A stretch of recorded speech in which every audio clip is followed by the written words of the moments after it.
Praise the Lord. இன்றைய நாளுக்கான வாக்குத்தத்த வசனம், உங்கள் முந்தின சீரை பார்க்கிலும் உங்களுக்கு நற்சீர் உண்டாக செய்வேன். ஹல்லேலூயா.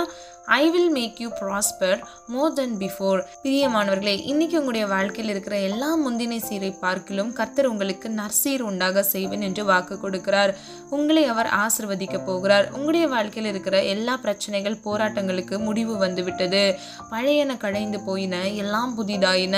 எல்லாவற்றையும் கர்த்தர் புதுப்பிக்க போகிறார். உங்களுடைய வாழ்க்கையில் இருக்கிற தரித்திரியங்கள் மாறப்போகிறது. போராட்டங்கள், பிரச்சனைகளிலிருந்து கர்த்தர் விடுதலையாக்க போகிறார். அவர் சொன்னதை செய்யும் அளவும் அவர் உண்மையுள்ள தேவனாக இருக்கிறார். இன்னைக்கு உங்களுக்கு கொடுக்கிற வாக்குத்தத்தத்தை நீங்கள் விசுவாசிக்கும் பொழுது நிச்சயமாக தேவனுடைய மகிமை நீங்கள் காண்பீர்கள். ஜெபம். அன்பின் பிதாவே, அப்பா, எங்கள் ஒவ்வொருவரையும் அது கருத்தில் ஒப்பு கொடுக்கிறோம். நீர் கொடுத்த வாக்குத்தத்த வசனத்தின்படி முந்தின சீரை பார்க்கிலும் அவர்களுக்கு நற்சீர் உண்டாக கர்த்தர் தாமே கிருபை செய்யுங்க. இயேசுவின் மூலம் ஜெபிக்கிறோம் பிதாவே, ஆமென்.